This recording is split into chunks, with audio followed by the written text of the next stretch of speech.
का इलाका कम है और यहाँ पर पोल्ट्री सेक्टर की मांग बढ़ती हुई नजर आई है, इसलिए हॉट कमोडिटी जैसे दीपाली ने आज कहा हमारे लिए कपास खली है। लेकिन नजर यहाँ पर डालेंगे चने की कीमतों में। कल हमने यहाँ पर 2 महीने के लोज बनते हुए देखे थे, लेकिन आज कुछ खरीदारी है। बेसिकली बुआई का रकबा बड़ा है, सेंटिमेंट अभी भी कमजोर है। आगे जाके क्या नजरिया बन सकता है, इस पर बात करने के लिए दलहन कारोबारी सुनील बलदेवा हमारे साथ फोन लाइन पर हैं। सुनील जी नमस्कार। चने में हमने लगातार कुछ मुनाफा वसूली आते हुए देखी है, 2 महीने के लोज पर कल बाजार था। आज कुछ खरीदारी फिर से लौटी है, लेकिन आप क्या वॉच कर रहे हैं और आपको कैसा लगता है बाजार?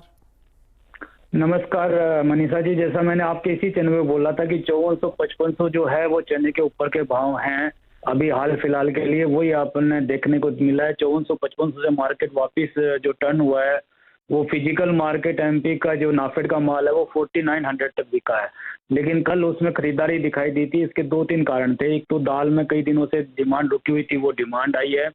दूसरा, नाफेड ने जो है वो बेस प्राइस घोषित किए हैं, जो वो चने के जैसे एमपी का चना 5300 से कम नहीं बेचेंगे और राजस्थान का चने की बिड जो है वो 5400 से कम नहीं दी जा सकती।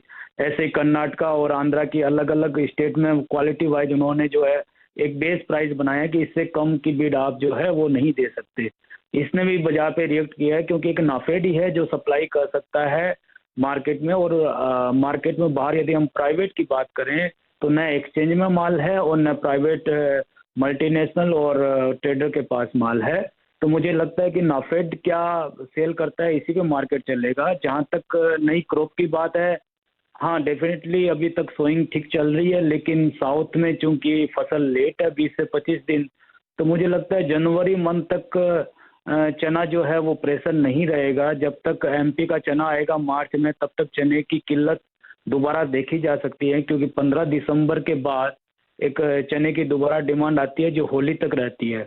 उसमें चूंकि बाहर स्टॉक नहीं है जो हमेशा 15 से 20 लाख टन स्टॉक रहता है, इस बार केवल 6 से 7 लाख टन स्टॉक है और नाफेड के पास भी केवल 4,40,000 टन ही बचा है जो वो ओपन सेल कर सकते हैं। बाकी माल जो है बफर में ट्रांसफर हो गया है।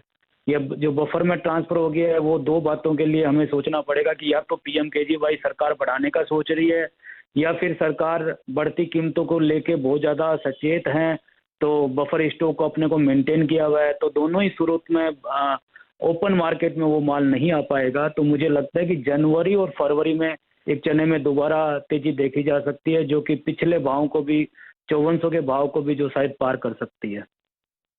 यानी कि इसी रेंज में चना रहेगा, लेकिन आगे जाके और भी मजबूती देखने को मिल सकती है। सुनील, आप कैसे देखते हैं एग्रीकल्चर प्राइसेस को, स्पेशली पल्सेस में, क्योंकि हमने यहाँ पर रबी क्रॉप के सोइंग नंबर्स काफी बेहतर देखे हैं, लेकिन उसके बावजूद चने में आज रिकवरी है।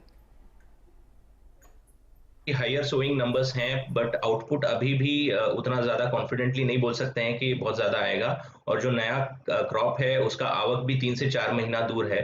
तो मुझे लगता है फिजिकल मार्केट में, जैसे हमारे प्रीवियस गेस्ट ने बताया, नाफेड की तरफ से जो प्राइस फिक्स होगा उस पर ज्यादा डिपेंडेंट होगा। अदरवाइज 1 से 2 महीने के लिए, 3 महीने के लिए फिजिकल मार्केट में माल की कमी जो है महसूस हो सकती है।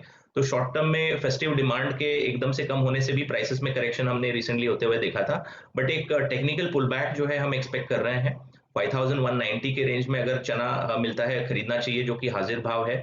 5150 का स्टॉप लॉस मेंटेन करके चलें और मुझे लगता है अपसाइड में 5260 तक का एक 60-70 रुपए का अप्रिसिएशन अभी भी दिखा सकता है इस लेवल से। चलिए, यानी कि करेक्शन यहाँ पर चना में होता हुआ पूरा होता हुआ दिख रहा है और यहाँ से खरीदारी हमने आज ही ऑलरेडी बनते हुए देखी है। और चाहे वो इंडस्ट्री हो या फिर एक्सपर्ट, आपको राय यही दे रहे हैं कि चने में खरीदारी यहाँ पर अब लौट सकती है। लेकिन इसी के साथ फिलहाल कार्यक्रम में इतना ही समय है। रूपा और सुनील, बहुत शुक्रिया हमारे साथ जुड़ने के लिए। मुझे भी दीजिए इजाजत। आप देखते रहिए CNBC आवाज़।